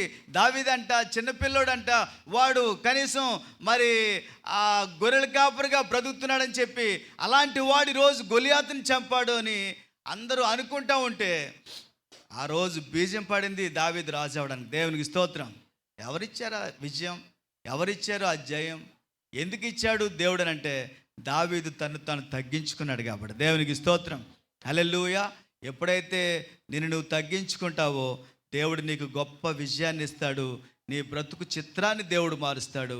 నిన్ను అందలం ఎక్కిస్తాడు, నిన్ను సింహాసనం ఎక్కిస్తాడు. నేను అంటాను, నీ ఊహలకు అందనటువంటి అద్భుతాలు దేవుడు నీ జీవితంలో చేస్తాడు. దేవునికి స్తోత్రం. హల్లెలూయా. నువ్వు వెరిగినటువంటి గొప్ప కార్యాలు దేవుడు నీ జీవితంలో ఆయన జరిగిస్తాడు. నువ్వు ఆలోచించని నీ ఆలోచనలకు అతీతమైన కార్యాలని దేవుడు నీ జీవితంలో చేస్తాడు. ఎప్పుడైనా మీరు అనుకున్నారా దేవుడు ఎంతగా ప్రభుని దీవిస్తాడని? ఎంత అద్భుతంగా దేవుడు నిన్ను దీవించాడు, ఎంత ఆశ్చర్యకరంగా ప్రభుని దీవించాడు. నువ్వు ఊహించిన విధంగా దేవుడిని దీవించాడు, నువ్వు అనుకోని విధంగా ప్రభుని దీవించాడు. కాబట్టి ఎందుకు దేవుడు దీవించాడనంటే మీకు తెలుసా, నీ దీనత్వాన్ని దేవుడు చూస్తున్నాడు, నీ సాత్వికాన్ని దేవుడు చూస్తున్నాడు, నీ తగ్గింపు జీవితాన్ని దేవుడు చూస్తున్నాడు. అట్ ద సేమ్ టైం నీ గర్వాన్ని, నీ అతిశయాన్ని, నీ అహంకారాన్ని దేవుడు చూస్తున్నాడన్న సంగతి మర్చిపోవద్దు. పెడచెవిని పెట్టొద్దు. ఈరోజు తగ్గించుకుంటావా, మరలా దేవుడు వాడుకుంటాడు. లేదా గర్వించావా, నీ సింహాసనాన్ని పీకి పాడేస్తాడు. సౌలుని గాడిదలు కాసుకునేవాడిని దేవుడు రాజుగా చేస్తే ఆ సౌలు మరి గర్వంతో మాట్లాడాడు. దేవుడు చెప్పినట్టుగా నడవలేదు, దేవుడు చెప్పినట్టుగా చేయలేదు. వెంటనే సింహాసనాన్ని పీకేశాడు. ఎంతమంది సింహాసనాలు దేవుడు పీకేయలేదండి రోజున? వాళ్ళ గర్వాన్ని బట్టే కదా, వాళ్ళ అతిశయాన్ని బట్టే కదా, వాళ్ళకున్న అహంకారాన్ని బట్టే కదా. కాబట్టి ఈరోజు సౌలుని దేవుడు రాజుగా తొలగించాడు, దావీదుని రాజుగా అభిషేకించాడంటే సౌలు గర్వాన్ని బట్టి ఆ రాజరికాన్ని తీసేశాడు. దావీదు యొక్క తగ్గింపు జీవితాన్ని బట్టి దావీదుని దేవుడు రాజుగా మీకు తెలిసే తెలీదు, దావీదు తన జీవితంలో ఎక్కడా గర్వించినట్టుగా కనపడదు. అందుకనే 40 సంవత్సరాలు రాజుగా ఉన్నాడు. తన తర్వాత సొలొమోను కొడుకుని రాజుగా తయారు చేయగలిగాడు. దేవునికి స్తోత్రం.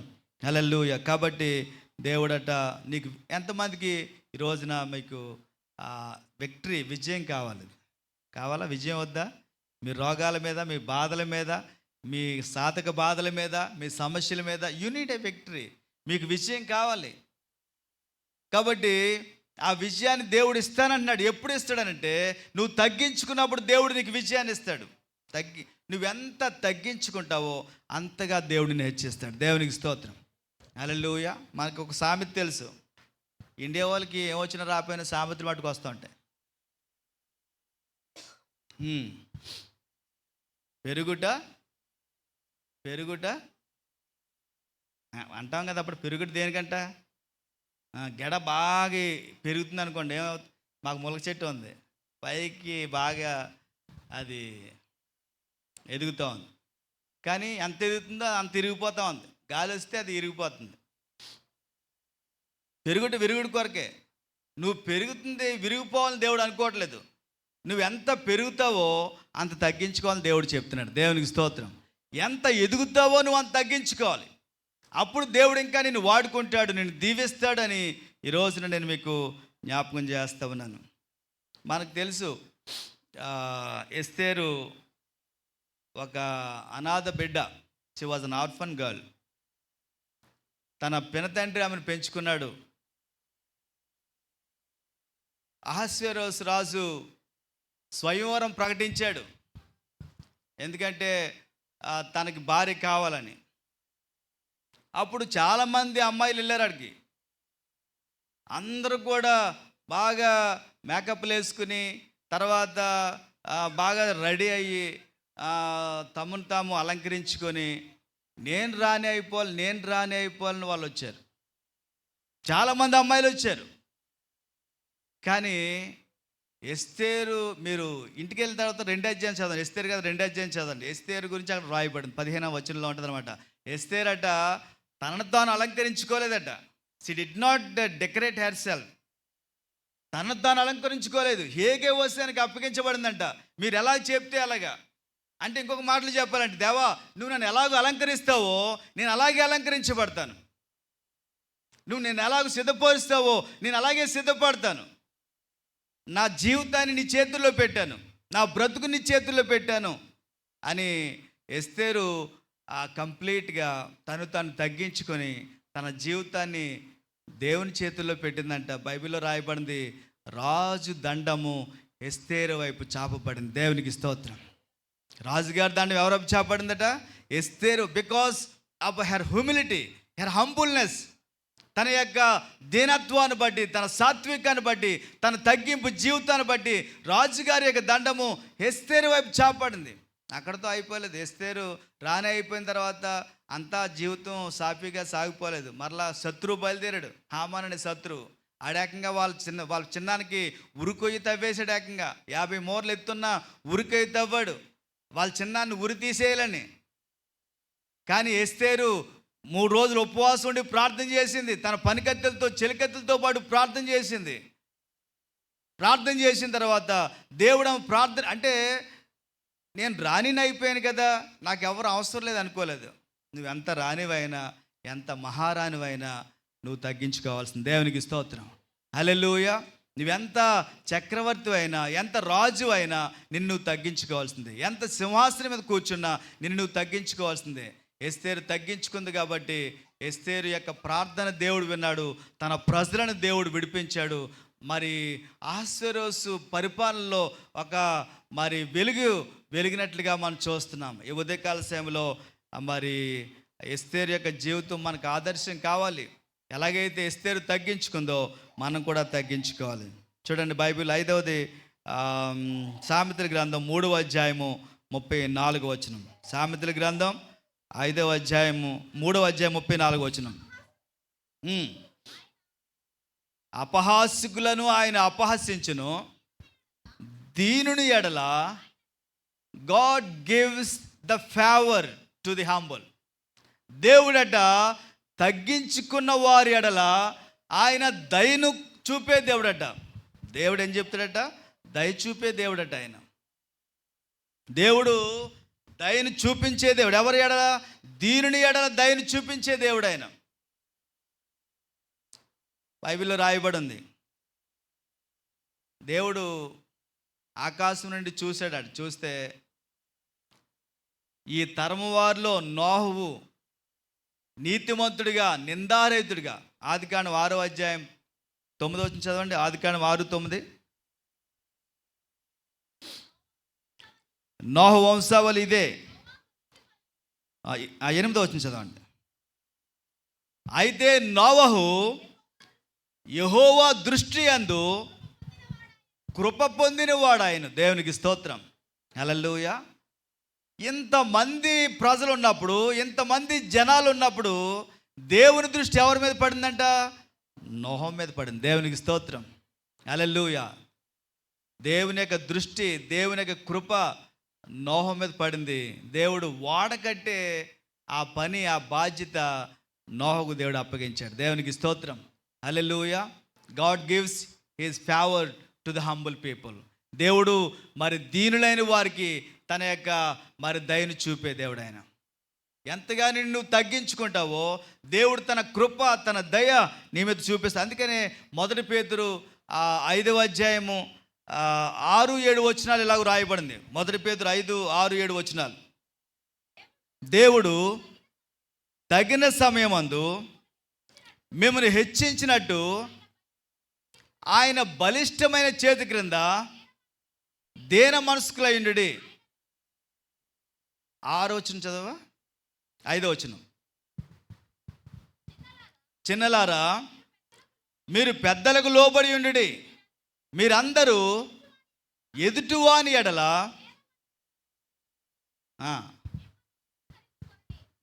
ఏం ధరించుకోవాలంట? మీరు ఏం ధరించుకుంటున్నారు? ఉప్పాడ పట్టు చీరలు, కాంచీపురం పట్టు చీరలు, ధర్మవరం పట్టు చీరలు, ఇవన్నీ ధరించుకుంటూ ఉన్నారు. అక్కడ మరి ఎగ్జిబిషన్ మొదలవుతూ ఉంది. ఎక్కడికి వెళ్తే ఇదే ఎగ్జిబిషన్. పెళ్ళిళ్ళకి వెళ్ళినా, ఫంక్షన్లకు వెళ్ళినా, ఇంకా నేను పోటీ పడిపోయి ఇంకా ఈ ఎగ్జిబిషన్ అంతా చూస్తూ ఉన్నాం. ఏ పెళ్ళిళ్ళలో కానీ, ఏ ఫంక్షన్లో కానీ ఇవన్నీ ధరించుకోవడం ఓకే. కానీ దేవుడు అంటూ ఉన్నాడు, మీరు ఎదుటివాని ఎడల దీన మనుషుని వస్త్రాన్ని మీరు ధరించుకోవాలి. దేవునికి స్తోత్రం, హల్లెలూయా. ఎవరి ఎడలట? ఎదుటివాని. అంటే ఎదుటివారికి మనము దీనులుగా కనపడడానికి ఆ దీన మనుషుని వస్త్రాన్ని ధరించుకోవాలట. ఆ తర్వాత అంటాడు, ఆయన తగిన కాలమందు మిమ్మల్ని హెచ్చించినట్టు ఆయన బలిష్టమైన చేతి క్రింద దీన మనస్కులైండుడి. దేవునికి స్తోత్రం. మీరు ఎప్పుడు ఒకటి తెలుసుకోవాలి. మనం చాలాసార్లు అనుకుంటాం, ప్రభా అందరూ బాగుంటున్నారు, అందరికీ ఉద్యోగాలు వస్తున్నాయి, అందరికీ పెళ్ళిళ్ళు అవుతున్నాయి, అందరూ ఇల్లులు కట్టుకుంటున్నారు, అందరూ స్థిరపడిపోయారు, అందరూ సెటిల్ అయిపోయారు. నేను ఎప్పుడు బాగుపడతాను, నేను ఎప్పుడు దీవించబడతాను, నాకు ఎప్పుడు వివాహం అవుతుంది, నాకు ఎప్పుడు ఉద్యోగం వస్తుంది, నా పిల్లలు ఎప్పుడు బాగుపడతారు, వెన్ ఈజ్ మై టైం, నా సమయం ఎప్పుడు వస్తుంది అని మీలో చాలామంది అనుకుంటూ ఉంటారు. నాకెప్పుడు బ్రేక్ త్రూ వస్తుంది, నాకు విడుదల ఎప్పుడు వస్తుంది, నా టర్నింగ్ పాయింట్ ఎప్పుడు వస్తుంది, నేను ఎప్పుడు బాగుపడతాను, ఎప్పుడు దీవించబడతాను అని మీలో చాలామంది ఆ యొక్క బ్రేక్ త్రూ కొరకు ఎదురు చూస్తున్నారు. కానీ దేవుడు అంటాడు, తగిన కాలమందు ఆయన మిమ్మల్ని హెచ్చించి, there is a due time. అంటే ఒక సమయాన్ని, ఒక్కొక్కరికి ఒక సమయాన్ని దేవుడు పెట్టాడు. దేవునికి స్తోత్రం. ఇంకా నువ్వు దీవించబడలేదంటే నీ సమయం ఇంకను కూడా రాలేదు.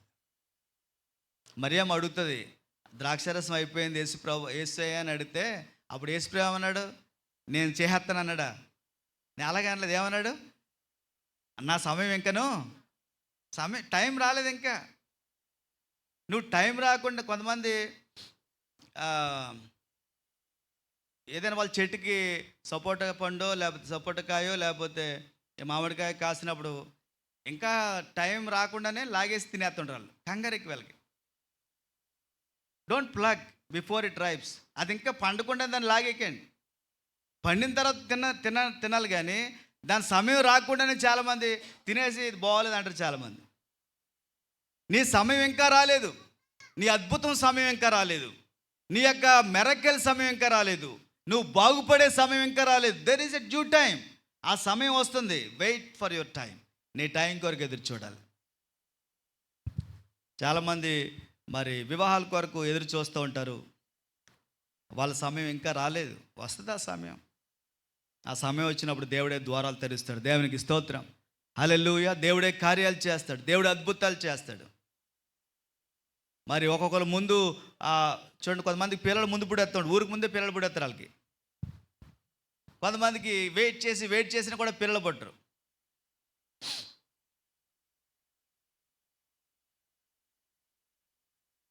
అప్పుడు వీళ్ళకి బాధ అవుతుంటుంది, ఇంకా నాకు పిల్లలు పుడతలేదని. అప్పుడు నువ్వు అర్థం చేసుకోవాలి, నీ టైం ఇంకా రాలేదు. పెళ్ళి అవ్వట్లేదు అనుకోండి, నా టైం ఇంకా రాలేదు అనుకోండి. అంతేగాని టైంకి ముందే నేను ఏమన్నా ఒక లవ్ చేసేస్తాను అనుకోకూడదు. ప్రేమించామనుకోండి, ఆ ప్రేమించిన తర్వాత పాటలు మీకు తెలియవు, ఎన్ని పాటలు పాడాలో, ఎన్ని బాధలు పాడాలో. ప్రేమించిన వాళ్ళకి తెలుస్తుంది ఆ పాటలన్నీ. ఎన్ని గొడవలో, ఎన్ని కష్టాలు, ఎన్ని శ్రమలో, ఎన్ని ఇబ్బందులో, ఎన్ని గొయ్యిలో, ఎన్ని నుయ్యిలో. ఏదో సామెత ఉంటుంది కదా, నూతిలో పాడు గోతులో పాడు. కానీ చూడండి మన వాళ్ళు ఎంత బాగా చెప్తారు. ఏంటండి, నుయ్యిలో పాడన్న పర్వాలేదంటే గోతులో పడిపోయిన పర్వాలేదు, ప్రేమలో మాత్రం పాడద్దు. అనిల్ కుమార్ గారు పాట పాడతారు, ప్రేమలో పడ్డానన్న పాట.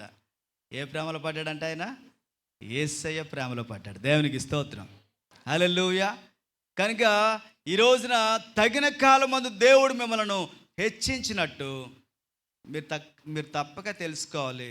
ఒక రోజున దేవుడు నిన్ను సింహాసనం మీద కూర్చుండి పెడతాడు. దేవునికి స్తోత్రం. దేవుడు మిమ్మల్ని హెచ్చిస్తాడు, దేవుడు దీవిస్తాడు. ఆయన నమ్ముకున్న వాళ్ళు ఎవరు చెడిపోలేదు, ఆయన నమ్ముకున్న వాళ్ళు ఎవరు పాడైపోలేదు, ఆయన నమ్ముకున్న వాళ్ళు ఎవరు పేదలైపోలేదు, ఆయన నమ్ముకున్న వాళ్ళు ఎవరు కూడా మరి నాశనం అయిపోలేదు. ఇన్ని సంవత్సరాలు నేను సాక్ష్యాలు విన్నాను. నేను యేసయ్యని నమ్ముకున్నాను, బాగుపడ్డానని చెప్పిన వాళ్ళే కానీ యేసయ్యని నమ్ముకున్నాను చెడిపోయిన వాళ్ళు ఒక్కరు కూడా నాకు కనపడలేదు. దేవునికి స్తోత్రం, హల్లెలూయా. ఈ ఉదయకాల సమయంలో ఖచ్చితంగా దేవుడిని దీవిస్తాడు. అక్కడ బైబిల్ అక్కడ వ్రాయబడింది, అక్కడ ఒక సెంటెన్స్ మిస్ అయిపోయింది. అక్కడ చదివిన వాక్యంలో ఏంటంటే, ఆయన దీనులకు కృపను అనుగ్రహించి, ఆయన దేవుడు అహంకారులను ఎదిరించి దీనులకు కృప అనుగ్రహించే దేవుడు. దేవుడు ఎవరు తెస్తాడంట?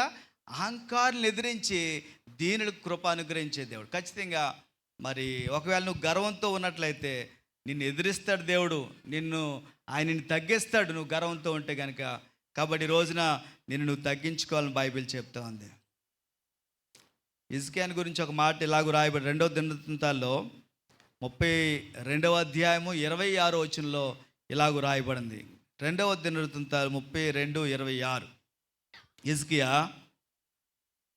హృదయ గర్వము విడిచి తానును యెరూషలేము కాపురస్తులను తమ్మును తాము తగ్గించుకొనిరి గనుక హిజ్కియా దినములలో యెహోవా కోపము.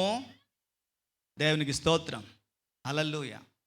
హిజ్కియా అట ఏ గర్వం విడిచిపెట్టాడంట? చెప్పండి, ఏ గర్వం విడిచిపెట్టాడండి? అంటే గర్వం ఎక్కడ ఉంటుంది? హృదయం గర్వంలో ఉంటుంది. అందుకే దేవుడు అంటాడు, ఇర్మియా 17:9 అంటాడు, హృదయం అన్నిటికంటే ఏంటి మోసకరమైందంట? మీ అవయవాలన్నిటిలో కూడా మోసకరమైంది ఏంటంట? హృదయమే మోసకరమైంది. హృదయం అన్నిటికంటే మోసకరమైనది. అది ఘోరమైన వ్యాధి. కాదు నీ గుండె జబ్బు కాదు ప్రాబ్లం. చాలామంది గుండె జబ్బు అనుకుంటారు, కానీ గుండె జబ్బు కాదు problem. Heart disease not a problem. గుండె జబ్బు సమస్య కాదు. నీ హృదయంలో ఉన్న గర్వమే సమస్య, నీ హృదయంలో ఉన్న పాపమే ఒక సమస్య, నీ హృదయంలో ఉన్న అసూయ ఒక సమస్య, నీ హృదయంలో ఉన్న కోపమే ఒక సమస్య. I don't know what is there in your heart. మీ హృదయంలో ఏముందో నాకు తెలియదు. చాలామంది బీపీ పెరిగిపోతుంటారు కదా. బీపీ ఉందా మీకు? ఒక ఆవిడ డాక్టర్ దగ్గరికి వెళ్ళిందంట. డాక్టర్ దగ్గరికి వెళ్తే డాక్టర్ గారు బీపీ మెషిన్ పెట్టి బీపీ చెకప్ చేశాడు. ఆ బీపీ చెకప్ చేసి అప్పుడు ఆవిడతో అన్నాడట, నీ బీపీ 200/100 ఉందమ్మని చెప్పి టపేయమని డాక్టర్ గారు పడిపోయాడట. అప్పుడు ఇంకొకటి వచ్చి డాక్టర్ గారిని పరిచిస్తే ఇటు 250/300 ఉందంట. డాక్టర్ గారికి 250/150. ఎవరికి బీపీ ఎక్కువ ఉంది ఇప్పుడు?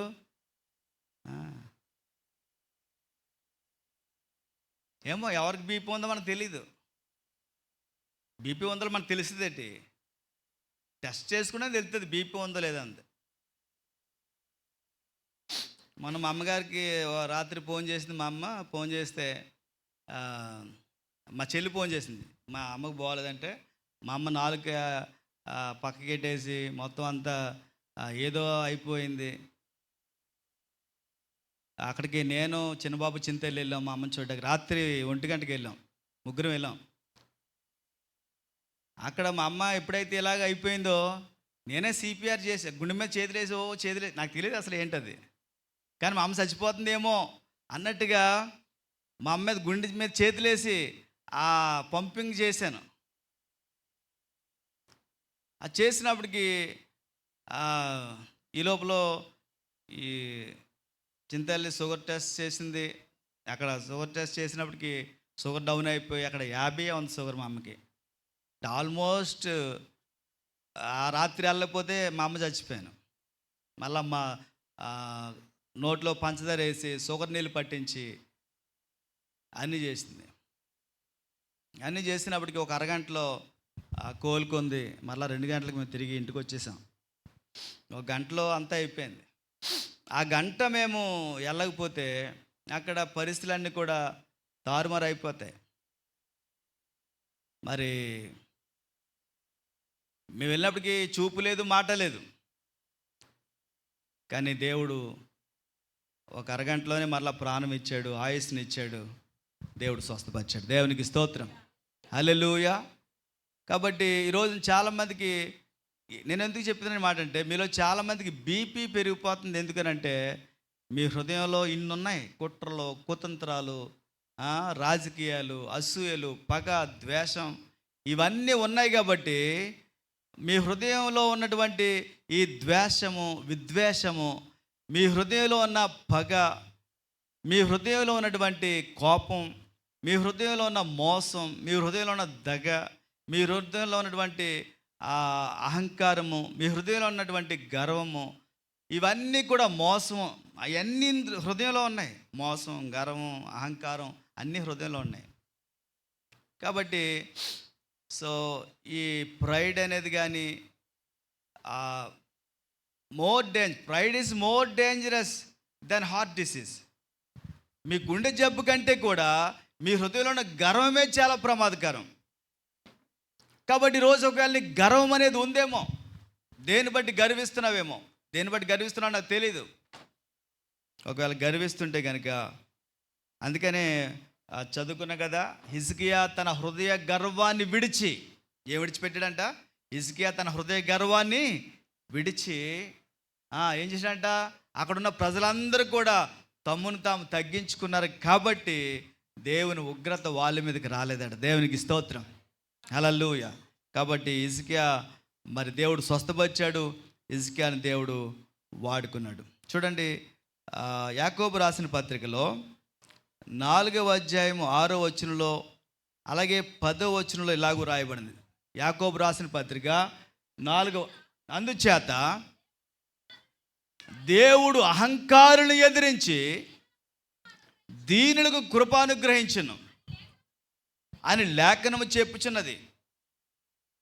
10వ వచనం, ప్రభు దృష్టికి మిమ్ముని మీరు తగ్గించుకొనుడి, అప్పుడు ఆయన మిమ్మలను హెచ్చించింది. యాకోబు భక్తుడు అంటాడు, దేవుడు అహంకారులను ఎదిరించి దీనులకు కృపను అనుగ్రహించే దేవుడు.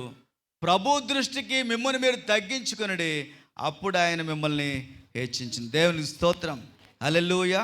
కాబట్టి ఇంతవరకు 5 విషయాలు మనం విన్నాం. ఒకటేంటి? God leads the humble. దేవుడు తగ్గించుకున్న వారిని దేవుడు ఏం చేస్తాడంట? ఆయన నడిపిస్తాడట. రెండవది, గాడ్ లిఫ్ట్స్ ద హంబుల్. దేవుడు ఏం చేస్తాడండి?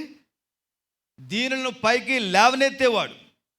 మూడవది, గాడ్ అడోన్స్ ద హంబుల్. దేవుడు విజయముతో తన యొక్క మరి తగ్గించుకున్న వారిని ఆయన విజయంతో అలంకరించే దేవుడు. God gives the favour. దేవుడు అట ఏమిస్తాడట? ఆయన దయను అనుగ్రహిస్తాడట. ఐదవది, గాడ్ గివ్స్ హిస్ గ్రేస్. దేవుడు తన కృపని ఆయన అనుగ్రహిస్తాడట. ఆరవది చూద్దాం, కీర్తన 37:11 వచనం. కీర్తన గ్రంథం 37:11. దీనులు భూమిని స్వతంత్రించుకొందురు, బహుక్షేమము కలిగి. ఇక్కడ మనం 2 విషయాల గురించి మనం మాట్లాడుతున్నాం. ఒకటి తగ్గించుకున్నవారు, రెండు హెచ్చించుకున్నవారు.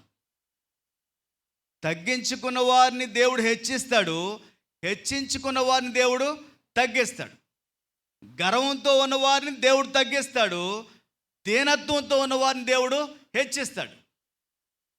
ఇప్పటికీ 5 విషయాలు మనం మాట్లాడుకున్నాం. 6వది, దేవుడట దీనులను, దీనులు భూమిని స్వతంత్రించుకుంటారండి. దీనులు ఏం స్వతంత్రించుకుంటారండి? భూమిని. అంటే God gives the land to the humble people. దేవుడట భూమిని ఇస్తాడంట. ఎవరికి ఇస్తాడు? తగ్గించుకున్న వారికి. అందుకనే మత్తయి సువార్తలో కొండ మీద ప్రసంగంలో కూడా యేసయ్య అంటాడు, సాత్వికులు ధన్యులు, వారు భూలోకమును. ఎవరు ధన్యులట? సాత్వికులు. అంటే this is the very character of a Christian. ఒక క్రైస్తవుడికి ఉండాల్సినటువంటి ముఖ్య లక్షణం. దేవునికి స్తోత్రం. ఒక దేవుని బిడ్డకు ఉండాల్సినటువంటి గొప్ప లక్షణం. నువ్వు తగ్గించుకోవాలి. ఒకవేళ డబ్బు ఉంటే ఉండొచ్చు, ధనం ఉంటే ఉండొచ్చు, ఒకవేళ బలం ఉంటే ఉండొచ్చు, ఒకవేళ బంగారం ఉంటే ఉండొచ్చు. నేను ఒక ఆయన అంటాడు నాతోటి, ఆయనకి 30 తులాల బంగారం ఉందంట. 8 తులాలు చూడటానికి ఏం పేదోళ్ళ కనపడుతున్నాడు. అంటాడు 30 తులాల బంగారం ఉంది. నీ దగ్గర ఎంత బంగారం ఉంది? కొంతమంది క్రైస్తవులు అంటారు, బంగారం వద్దన్నాడు కదండి దేవుడు అంటాడు. బంగారం వద్దన్నాడు దేవుడు. బంగారం వద్దనలేదు దేవుడు.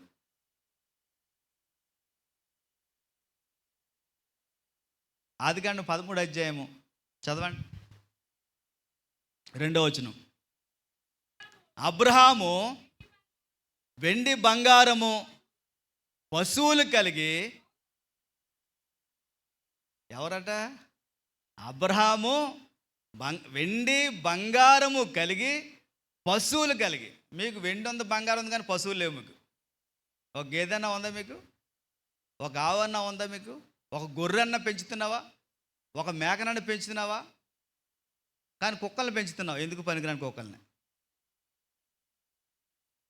పశువులు ఉండాలి. క్యాటిల్ అంటాం, క్యాటిల్. కొంతమంది చంద్రబాబు నాయుడు గారు హెరిటేజ్ ఫుడ్ సంస్థ పెట్టంట, పాలు పెరిగి అమ్మి ఆయన ఎన్ని వేల కోట్లు సంపాదించాడు. ఆయన పైకి లోకేష్ అంటాడు, మేము కాయగూరలు అమ్ముకుని పోతున్నాం అంటాడు. కాయగూరలు అమ్ముకుపోతున్నాడా? పైకి మాటలు అలా చెప్తారు, మేము కాయగూరలు అమ్ముకుని పోతున్నాం, మేము పాలకూర అమ్ముకుని పోతున్నాం, మేము తోటకూర అమ్ముకుని, గోంగూర అమ్ముకుని పోతున్నాం. అన్నీ ఒట్టి మాటలు అయినాయి. పాల వ్యాపారం. మీరు పాలు అమ్ముకునే వాళ్ళు తక్కువగా అంచనా వేయకండి. మా ఇంటి దగ్గరే పాలు నీరు కలిపేస్తారు వాళ్ళు. మా వాటర్ ట్యాంకులో నీళ్ళన్నీ, వాటర్ ప్లాంట్లో నీళ్ళన్నీ అందులోకి అయిపోయి వెళ్ళిపోతుంటాయి. మా ఎదురుగుండానే మాకు పాలు వేస్తాడు, మళ్ళీ అదే నీళ్ళు అందులో నింపేస్తుంటాడు ఆయన. అబ్రహాముకి పాల వ్యాపారం ఉంది, పశువులు ఉన్నాయి. Do some business. ఖాళీగా ఉండకండి, ఏదో వ్యాపారం చేయండి. బట్టల వ్యాపారం చేయండి, పాలు వ్యాపారం చేయండి, పుల్లల వ్యాపారం చేయండి, పుల్లలు అడితే పెట్టండి, పిడకల వ్యాపారం చేయండి, బంగారం అమ్మండి, వస్త్రాలు అమ్మండి. క్రైస్తవులు ఊరికనే ఖాళీగా ఉండకండి, ఏదో వ్యాపారం చేయండి. మిమ్మల్ని అందరినీ దేవుడు ఎంటర్ప్రెనర్స్గా చేస్తాడు, వ్యాపారస్తులుగా దేవుడు చేస్తాడు. మన దగ్గర కొంతమంది వ్యాపారస్తులు ఉన్నారు. మన నడకుదురులో ఉన్నారు మన ప్రసాద్ గారు, జోస్నవేల్. అక్కడ సిమెంట్ వ్యాపారం, ఐరన్ వ్యాపారం, పెద్ద షాప్ ఉంది వాళ్ళకి. చేయండి వ్యాపారం, పెద్ద పెద్ద వ్యాపారాలు చేయండి. చిన్న వ్యాపారాలు చేయొద్దు అంటలేదు, చిన్న వ్యాపారాలు కూడా చేయండి. ఇక్కడ వేరుశనగ అమ్ముతాడు ఒక బండి. నేను రోజు తింటాను అక్కడ, వేరుశనగ పప్పు తింటాను. అప్పుడు నువ్వు ఎంత అమ్ముతావు రోజుకి అని అడిగితే అంటే రోజుకి 1000 అమ్ముతాడట. రోజుకి 1000 రూపాయలు. మరి దీనికి ఎంత పోద్ది అంటే, దీనికి ఎంత అంటే 200 300 పోద్ది అంటే, అడికి ఎంత మిగులుతుంది? 700 మిగులుతుంది. అంటే నెలకి ఎంత మిగులుతుంది? 20,000 మిగులుతుంది. లెక్కలు రావు మీకు, మిగతా అన్నీ వచ్చి మీకు. మ్యాథ్స్లో పూర్ మీరు అందరూనే. నేనే ఎంపీ స్టూడెంట్ని కాదు, లెక్కలు నేర్చుకోవాలి. ఎంతకుముందు బఠానీలు మొరమొరలు అమ్మేవాళ్ళు, వాళ్ళు ఎంత. నాకు ఒక ఆవిడ తెలుసు, బజ్జీలు అమ్ముతుంది రైల్వే స్టేషన్ దగ్గర. ఆవిడ పేరు ఎస్తేరమ్మ ఏదో. నేను వెళ్ళగానే నాకు ప్రైజ్ లాంటి చెప్తుంది. నాకేం అలాగని ఫ్రీగా ఏమి ఇవ్వదు, నాకు మళ్ళీ డబ్బులకి ఎత్తుంది. మిమ్మల్ని టీవీలో చూస్తానండి, మీ వాక్యం వింటానని చెప్తుంది. ఎప్పుడైనా ఫ్రీగా ఇస్తుందేమో అనుకుంటా, ఎప్పుడూ ఇవ్వలేదు ఇప్పటికి వచ్చి. ఎన్నోసార్లు తిన్నాను, ఒక్కసారి కూడా ఒక్క బజ్జీ కూడా ఫ్రీగా ఇవ్వలేదు ఆవిడ. ఈ మాటలు వింటే ఎండొచ్చు ఆవిడ, తర్వాత నెత్తలేదు తెలియదు. కానీ ఆవిడ అంటుంది, పాస్టర్ గారండి ఈ బజ్జీలు అమ్మే మూడు ఇల్లులు కొన్నానండి అంది. బజ్జీలు అమ్మి ఎన్ని ఇల్లు కొందంట? బజ్జీలు అమ్మి ఏంటండి, ఈ మిరపకాయ బజ్జీలు అమ్మి, అరటికాయ బజ్జీలు అమ్మి 3 ఇల్లు కొందంట. ఇక్కడ మన్నాచారి దగ్గర ఒక ఆయన బజ్జీలు అమ్ముతాడు, ఆయన కారు కొన్నాడంట బజ్జీలు అమ్మి. నాకే చెప్తున్నాడు ఆయన, మీరేమి అమ్మరు, ఏమి కొనరు. కొంటారు మరలా, అమ్మరు అంతే. మీకు కొండమే తెలుసు కానీ అమ్మడం రాదు మీకు. కనుక అబ్రహాము వెండి బంగారం అంటే God is not against gold, God is not against silver, God is not against diamonds. ఎందుకు దేవుడు వ్యతిరేకం కాదనంటే, మొత్తం పరలోకానే దేవుడు ఈ బంగారంతో కడతా ఉన్నాడు, వజ్రాలతో వైడూర్యాలతో దేవుడు కడతా ఉన్నాడు. మీరు చచ్చిపోయిన తర్వాత అడిగి వెళ్తారు? చచ్చిపోరా? ఎక్కడ ఉండిపోతారా? ఎప్పటికప్పుడు బకెట్ తన్నేస్తారు. ఇక్కడ ఎవరు ఉండిపోరు శాశ్వతంగా. అక్కడికి వెళ్ళిన తర్వాత నీకు అక్కడ పరలోకంలో అంతా బంగారమే. ఇక్కడ లేకపోయినా కానీ అక్కడ బంగారం ఉంటుంది. బంగారం, వజ్రాలు, వైడూర్యాలు అన్నీ ఉన్నాయి అక్కడ. అలాగని దేవుడు భూమి మీద వ్యతిరేకం కాదు. దేవుడు మీరు బంగారం సంపాదించుకోండి, వెండి సంపాదించుకోండి, ఆస్తులు సంపాదించుకోండి అన్నాడు దేవుడు ఆయన. అందుకని ఇక్కడ అన్నాడు, దీనులు భూమిని స్వతంత్రించుకొందరు. దేవునికి స్తోత్రం. ఒకవేళ నీకు ఇల్లు లేకపోతే నువ్వు దేవుని అడుగు, దేవుడు నీకు ఇల్లు ఇస్తాడు. దేవునికి స్తోత్రం. ఒకవేళ సైట్ లేకపోతే దేవుని అడగండి, సైట్ దేవుడు ఇస్తాడు. కాకినాడలో మరి కొనాలంటే మామూలు సంగతి కాదు. ఇప్పుడు చాలా రేట్లు అయిపోయాయి. ప్రతిదీ కూడా చాలా రేట్లతో కూడిన వ్యవహారమే. కనుక మరి ఈరోజు ఒకవేళ నువ్వు అనుకోవచ్చు, చాలా రేట్లు అయిపోయాయి కదా, ఎలాగో దేవుడు కాకినాడలో వెళ్ళిస్తాడు అనుకున్నావేమో. దేవుడు కోటీశ్వరుడు అనే సత్యాన్ని మీరు మర్చిపోకండి. దేవునికి స్తోత్రం. దేవుడట కోటీశ్వరుడు ఆయన. It's not only millionaire, billionaire, but trillionaire, about trillionaire. దేవుడు చాలా శ్రీమంతుడు ఆయన. మన ఆంధ్రప్రదేశ్ ఖజానా ఖాళీ అయిపోయిందని చంద్రబాబు నాయుడు గారు చెప్తూ ఉన్నారు. ఇండియా ఖజానా ఖాళీ అయిపోయిందని మోడీ గారు చెప్తున్నారు. ఇన్ని ఖజానాలు ఖాళీ అయిపోతాయి, కానీ పరలోకపు ఖజానా ఖాళీ కాదు. అది ఎప్పుడు నిరంతరం ప్రవహిస్తూనే ఉంటుంది. దేవునికి స్తోత్రం. కాబట్టి దేవుణ్ణి అడగండి, ప్రభువా నాకు స్థలం కావాలి, ఇల్లు కావాలంటే బైబిల్ నిన్ను నువ్వు తగ్గించుకుంటే దేవుడు నీకు స్థలాలు, ఇల్లు, పొలాలు దేవుడు ఇస్తాడు. దేవునికి స్తోత్రం. హల్లెలూయా. ఫైనల్గా ఇంకొక మాట చెప్పి నేను ముగిస్తాను. మత్తయి సువార్త 18వ అధ్యాయము 1-2 వచనాలు.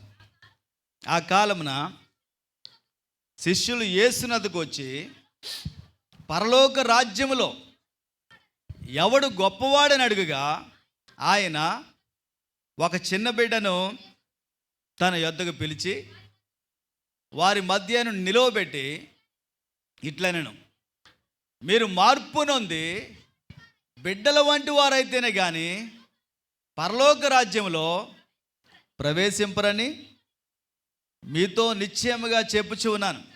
కాగా ఈ బిడ్డ వలె తన్ను తాను తగ్గించుకునేవాడు ఎవడో వాడే పరలోక రాజ్యములో. దేవునికి స్తోత్రం. శిష్యులు అడుగుతున్నారంటే యేసుప్రభువు వారిని, ఎవడు గొప్పవాడని. చర్చిలో కూడా అనుకుంటాం కదా అప్పుడప్పుడు, ఎవరు గొప్పవాళ్ళని. ఇక్కడ ఎవరు గొప్పవాళ్ళో, ఎవరు గొప్పవాళ్ళు కాదో అది గొప్ప సంగతి ఏం కాదు. Who is greatest in his Kingdom, ఆయన రాజ్యంలో గొప్పవాడు ఎవడు అని శిష్యులు అడుగుతూ ఉన్నారు. ఎవరు గొప్పవాడు ఆయన రాజ్యంలోనంటే, మీరు ఆయన ఒక పసిబిడ్డను చేతుల్లోకి తీసుకొని మీరు మార్పు నొంది ఈ పసిబిడ్డల వంటి వారు అయితేనే కానీ మీరు గొప్పవాళ్ళు కాలేరని ప్రభు చెప్పాడు. ఆ తర్వాత అంటాడు, మీరు ఎవరైతే ఈ చంటి బిడ్డల వల్లే తగ్గించుకుంటారో అప్పుడే మీరు గొప్పవారని చెప్పాడు ప్రభు. దేవునికి స్తోత్రం. You will be greatest in the Kingdom of God when you humble your self. నిన్ను నువ్వు తగ్గించుకున్నప్పుడే దేవుని రాజ్యంలో నువ్వు గొప్పవాడు అవుతావు. ఈ రోజున దేవుని రాజ్యంలో నువ్వు గొప్పవాడిగా ఉండాలి. నువ్వు ఆధ్యాత్మికంగా గొప్పవాడిగా ఉండాలి. నువ్వు భక్తిలో గొప్పవాడుగా ఉండాలి, నువ్వు సంఘములో గొప్పవాడుగా ఉండాలి అని అంటే నేను నువ్వు తగ్గించుకోవాలి. అప్పుడే నువ్వు హెచ్చించబడతావు. దేవుడి మాటలు దీవించును గాక. అందరూ తలలు వంచండి, ప్రార్థించేద్దాం. ఈ ఉదయకాల సమయంలో దేవుని సన్నిధిలో మనం ఎప్పుడైతే తగ్గించుకుంటామో అప్పుడు దేవుడు మనల్ని హెచ్చిస్తానని ఆయన వాగ్దానం చేస్తూ ఉన్నాడు. ఎవరైతే